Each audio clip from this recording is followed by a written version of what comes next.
Bonjour tout le monde, c'est le Bon Sorcier et aujourd'hui je vous fais un petit complément à ma première vidéo de partage de mes achats ésotériques lors de mon voyage en Grèce parce que je me suis rendu compte que j'avais oublié de vous mentionner mes achats de livres. Donc n'hésitez pas à vous faire un petit thé ou un petit café pendant que je vous présente les 5 livres ésotériques que j'ai achetés lors de mon voyage en Grèce.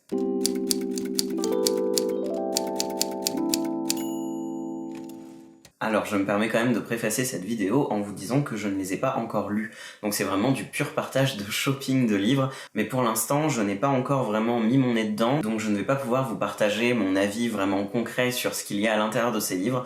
Je vous partage simplement mes achats. S'il y en a certains en revanche qui vous intéressent plus que d'autres, n'hésitez pas à me le dire en commentaire, j'essaierai de les lire peut-être un peu plus rapidement, et pourquoi pas de vous partager une petite review dessus si ça vous intéresse, donc n'hésitez pas à me le dire. Autre petit warning, sur ces 5 livres, un seul est en français, et les autres sont en anglais, puisque comme je les ai achetés en Grèce, il n'y avait pas forcément beaucoup de choix en termes de langue. Je vais évidemment vous en faire la présentation en français dans cette vidéo, mais je me permets de vous prévenir que si vous souhaitez les acheter, ce seront probablement des ouvrages en anglais. Voilà, alors, pour commencer, je pense que je vais débuter par le livre le plus général que j'ai acheté, qui est ce livre, et qui est donc en plus le seul ouvrage en français, et qui s'intitule La mythologie grecque, la cosmogonie, les dieux, les héros et leur culte, la guerre de Troie, l'Odyssée. C'est aux éditions Papadimas Ekdotiki, je ne sais pas si je prononce ça très bien, mais ça s'écrit comme ça.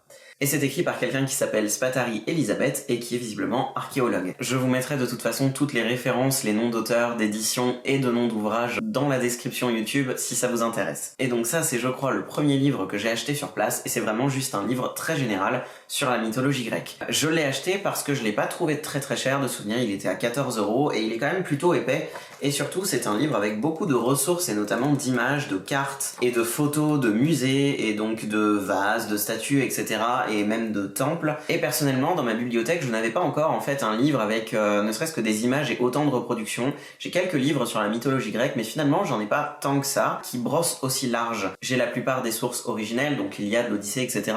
mais de livres qui font un peu un récap finalement de tout ça, j'en ai pas tant que ça. Il faut dire qu'il y a quand même beaucoup de ressources déjà sur internet et dans les bibliothèques, mais comme il a croisé mon chemin pendant que j'étais en Grèce, je l'ai quand même acheté. Et alors il m'a l'air relativement large, le seul point pour l'instant que je pourrais lui reprocher, c'est je n'ai lu vraiment que la minuscule introduction de première page, qui est longue comme ça, c'est vraiment juste une double page. Et j'ai personnellement trouvé que la traduction laissait un peu à redire. Alors je ne sais pas si c'est vraiment la traduction ou simplement la façon d'écrire de l'auteur, mais je trouve pas que c'est hyper bien écrit, ni hyper intelligible dans la façon dont c'est présenté, je trouve que c'est un petit peu brouillon. Maintenant, c'était que la préface, et il y a quand même beaucoup d'autres ressources à l'intérieur de ce livre, ne serait-ce encore que des ressources visuelles, de cartographie, de sculpture, d'amphores, de schémas, etc. Il y a quand même beaucoup de choses, donc je pense qu'il est assez riche, et que ça peut être un bon livre dans lequel aller juste piocher des petites informations en complément. Un autre reproche que je pourrais lui faire, c'est qu'il n'y a pas de biographie, ni au début ni à la fin. En revanche, j'ai l'impression que comme c'est un livre qui partage beaucoup de sources au fur et à mesure, la plupart des sources en fait sont citées à l'intérieur même du livre au fur et à mesure. Par contre, il n'y a pas vraiment de ressources bibliographiques en termes d'autres ouvrages que les ouvrages un peu classiques. En revanche, visiblement, c'est écrit par une archéologue, donc je suppose que ce qu'il y a à l'intérieur, c'est pas non plus de la complète foutaise. Mais comme je ne l'ai pas vraiment encore lu en détail, je ne peux pas vous le dire. En revanche, je trouve qu'il est relativement satisfaisant en termes de nombre d'informations et d'images. Et encore une fois, ça c'est assez rare, et je trouve surtout que c'est assez rare à ce prix-là, et en couleur. Finalement, c'est pas si commun, et je trouve ça très agréable aussi d'avoir les cartes. Et truc que je trouve très cool, même si c'est trouvable assez facilement sur internet, c'est ça, qui est donc la cosmogonie, la théogonie en fait, donc tout l'espèce d'énorme arbre généalogique de la naissance des différents dieux. Et ça, c'est vrai que c'est plutôt cool je trouve de l'avoir en grand comme ça sur une page. Et donc au-delà de ça, voici le sommaire, ça m'a l'air quand même d'être un livre qui brosse assez large. Je vais simplement vous donner les titres des grands chapitres pour vous donner une idée. Il y a une introduction, ensuite il y a la cosmogonie, théogonie, avec un petit peu toutes les informations sur les titans, la titanomachie, la gigantomachie, etc., la création de l'homme, les 5 races, voilà. Ensuite il y a tout un chapitre relativement long sur les 12 dieux olympiens, donc les 12 olympiens, donc un par un. Ensuite, il y a un autre chapitre sur les autres divinités, donc les divinités qui ne sont pas les dieux de l'Olympe, donc par exemple ça va être Hécate, etc. Ensuite, il y a tout un chapitre qui me semble est le plus long sur les héros grecs et leur mythologie et j'ai l'impression que ça va plutôt en détail sur pas mal de pans différents de la mythologie. Donc il y a Héraclès évidemment, mais il y a aussi le Cerbère, il y a Oedipe, il y a tout un tas de choses. C'est la partie la plus large du livre, suivie de près par celle sur les 12 Olympiens. Ensuite il y a tout un chapitre supplémentaire sur la guerre de Troie qui va un petit peu en détail, et ça je trouve ça intéressant aussi. Il y a un petit chapitre supplémentaire qui s'appelle le retour des héros dans leur patrie, et ça pareil c'est quand même un motif assez important de la mythologie grecque, donc je trouve ça assez intéressant d'en avoir fait un chapitre à part et de ne pas simplement l'avoir inclus dans les héros. Il y a un chapitre à lui tout seul sur l'Odyssée. J'ai pas encore regardé ce qu'il y a dedans, mais je suppose qu'il doit y avoir des ressources un petit peu historiques, etc.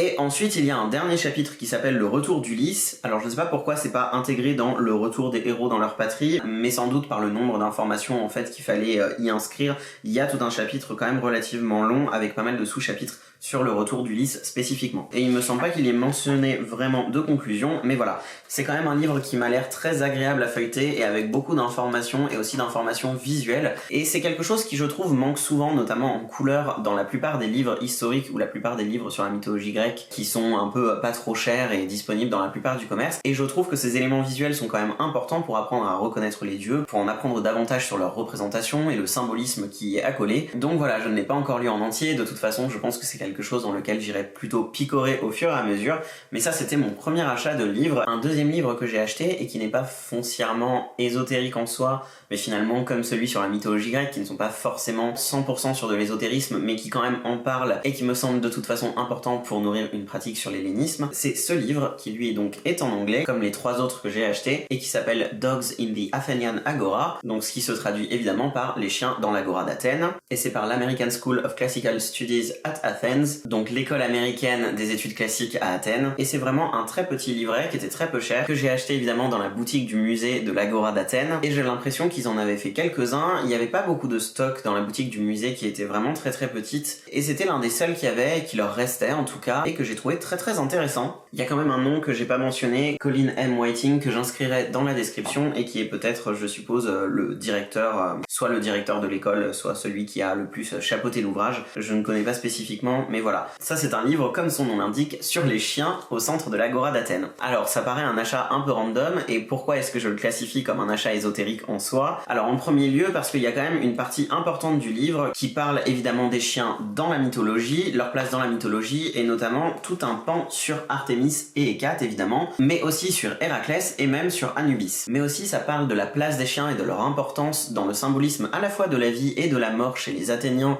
et chez les Grecs en général, et leur place au sein de l'Agora d'Athènes qui était évidemment un lieu majeur à la fois politique, économique, social et spirituel de la vie athénienne. Et donc ça parle aussi de toutes les représentations de chiens qui ont pu être retrouvées dans les fouilles de l'Agora d'Athènes, ainsi que même je crois des ossements qui ont pu être retrouvés de chiens, ainsi que certaines représentations qu'on peut voir sur le temple d'Héphaïstos, et donc je classifie comme une lecture en soi spirituelle pour toutes ces raisons, notamment pour leur passage sur Artémis et Hécate qui m'intéresse beaucoup, mais aussi pour tout le symbolisme qui me semble intéressant d'étudier, ainsi que les concepts simplement culturels qui me semblent importants et intéressants d'aborder de toute façon dans des recherches hellénistes et des recherches sur les dieux grecs. Donc voilà, ça c'est mon deuxième achat. Encore une fois, je ne l'ai pas lu et c'est un livre relativement court avec pas mal d'illustrations ici aussi et des photos de ce qu'ils ont pu trouver lors des fouilles. Donc voilà, j'ai hâte de le lire, ça m'a l'air d'être un livre très intéressant et pareil dans lequel on peut un petit peu picorer passage par passage et qui de toute façon n'est pas très long. Et alors, toujours dans la boutique du musée de l'Agora d'Athènes, j'ai acheté ce deuxième livre, aussi en anglais,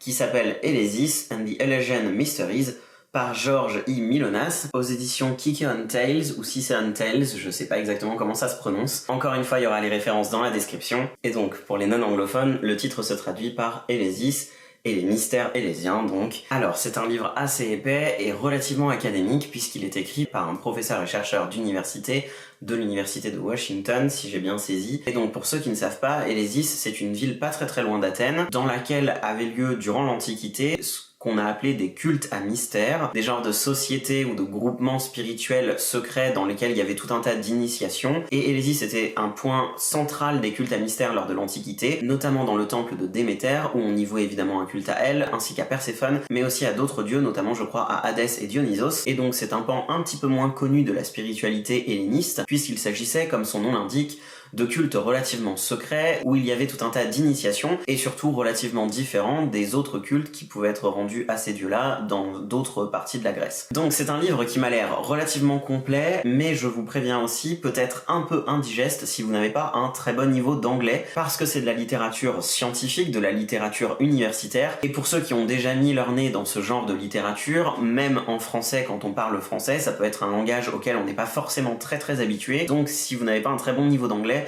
ça peut être un petit peu compliqué de se taper ce genre de volume d'emblée. En revanche, personnellement, je suis vraiment fan de lecture universitaire quand il s'agit de faire de la recherche culturelle et historique, parce que c'est la meilleure façon, à mon sens, d'être certain de la validité des sources de ce qu'on est en train de lire, et surtout parce que généralement il y a beaucoup d'informations qui sont mentionnées qui ne sont pas forcément mentionnées dans les livres plus lambda ou de vulgarisation sur le sujet, parce que ça a tendance à aller évidemment un petit peu plus en profondeur. Et évidemment, ce que je trouve très appréciable aussi, c'est qu'il y a toujours une bibliographie relativement extensive qui nous permet d'aller continuer à s'enfoncer dans un tunnel et un dédale de recherche universitaire qui personnellement me fascine. C'est un garçon bien épais, donc je pense que je vais mettre un petit bout de temps avant de me le taper en entier, mais j'ai très hâte de le lire parce que ça m'a l'air honnêtement fascinant, bien qu'à mon avis à lire en petite dose parce que peut-être un petit peu indigeste, comme beaucoup de livres du genre au demeurant. Ensuite, j'ai acheté 2 autres livres dans une librairie anglophone à Athènes qui s'appelle Hyper Hippo, et si jamais ça vous intéresse et que vous êtes de passage à Athènes, je vous la recommande. C'est une très petite librairie et je vous préviens que la majorité du fonds de commerce de cette librairie ne sont pas des livres ésotériques ou spirituels. En revanche, ils ont une collection de livres que je trouve top, notamment sur l'art, le design, les questions de genre, les questions LGBT, et ils ont même une toute petite salle en dessous de la librairie où il y avait une petite installation artistique. Donc si jamais vous êtes de passage à Athènes, même si c'est pas vraiment une librairie spirituelle, finalement j'ai quand même réussi à y trouver 2 livres sur le sujet là-bas.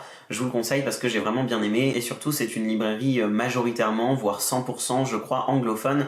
Donc si vous ne parlez pas grec et que vous êtes à Athènes et que vous cherchez de la lecture, ça peut être un endroit sympa. Et donc, le premier livre que j'ai acheté dans cette boutique recoupe un petit peu avec celui que je viens de vous présenter sur les mystères d'Élésis, puisque c'est ce livre qui s'intitule Mystery Cult in the Ancient World de Hugh Bowden aux éditions Thames & Hudson. Et donc évidemment, ça parle des cultes à mystère dans le monde antique. Et là aussi, c'est un livre écrit par un universitaire et chercheur du King's College of London. En revanche, j'ai l'impression que ça se présente de façon un petit peu plus digeste que de la littérature universitaire et scientifique, et ça m'a l'air d'être un ouvrage à portée un petit peu plus globale et qui se veut un petit peu plus de la vulgarisation, tout en étant très sourcé puisque c'est quand même l'œuvre d'un universitaire. Mais donc, si le sujet des cultes à mystère vous intéresse, je pense que ce livre-là serait peut-être plus adapté que l'autre si vous n'avez pas un super niveau d'anglais. Alors j'ai acheté ce livre, même si ça peut paraître faire un petit peu doublon avec le précédent, parce que ça ne mentionne pas que des choses sur les mystères élésiens, ça parle de pas mal d'autres choses, et du coup ça m'a intéressé pour la portée peut-être un petit peu plus générale, et pour le côté un peu plus vulgarisé et accessible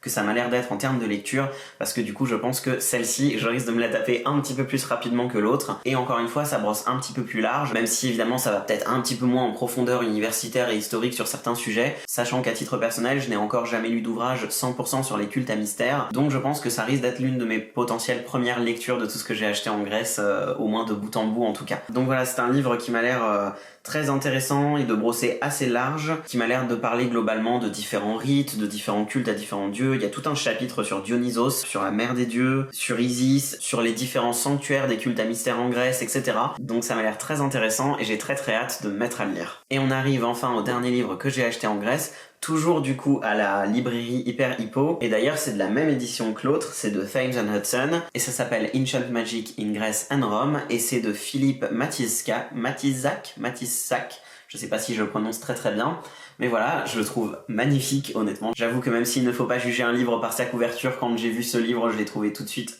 incroyablement beau. On se rend pas forcément compte, mais c'est un petit peu en relief les côtés dorés, et à l'intérieur il y a aussi pas mal d'illustrations et de photos, même si c'est en noir et blanc. Je pense qu'on aura compris que pour quelqu'un qui aime bien lire, je suis quand même quelqu'un de très visuel, parce qu'à chaque fois qu'il y a des images, je vous dis oh là là, il y a des images comme si c'était une BD. Mais donc comme son nom l'indique, c'est un livre sur les pratiques de magie antique en Grèce et à Rome. Là aussi c'est écrit par un universitaire du St. John's College d'Oxford. En revanche, un petit peu comme l'autre, ça m'a l'air d'être un livre qui se veut quand même à portée générale. Je pense que ça se voit ne serait-ce qu'à la couverture, la plupart des livres universitaires n'ont pas des couvertures aussi attrayantes, mais du coup ça se veut quand même apporter un petit peu plus général, et il l'a même intitulé A Hands-on Guide, ce qui voudrait dire qu'il s'agit vraiment d'un manuel pratique. Alors pour l'avoir feuilleté très rapidement, j'ai quand même pas l'impression qu'il s'agit d'un manuel vraiment pratique de magie, et je ne pense pas que l'auteur en question soit un praticien en magie, donc ça m'a quand même l'air d'être plus d'un point de vue universitaire. Cependant, ça va quand même assez en détail sur les différents rituels et pratiques magiques qui pouvaient exister dans la Grèce antique et la Rome antique, et j'avais pas encore de livre qui parlait essentiellement que de pratiques magiques dans la Grèce et la Rome antique, donc j'ai hâte aussi de le lire. Je pense que entre celui-ci et celui-ci, ce sera l'un des deux qui seront sans doute mes premières lectures. Et donc la table des matières ressemble à ça. Je vais vous lire vite fait le nom des chapitres pour vous donner une idée, puisqu'il y en a que 6, et je vais vous traduire les titres en même temps que je vous le lis. Il y a donc une introduction qui s'appelle Découvrir la magie quantique. Ensuite, il y a un chapitre 1 qui s'appelle Parler aux morts, un chapitre 2 qui s'appelle Les faiseurs de magie, Makers of Magic, un chapitre 3 qui s'appelle La magie de l'amour et de la haine, un chapitre 4 qui s'appelle Les créatures magiques, un chapitre 5 Protection contre les arts de l'ombre, et un chapitre 6 Regarder dans le futur, donc je suppose plutôt sur de la divination sans doute. Et ensuite, à la fin, il y a un petit complément de notes, d'idées de lecture supplémentaires, de sources, de bibliographie, etc.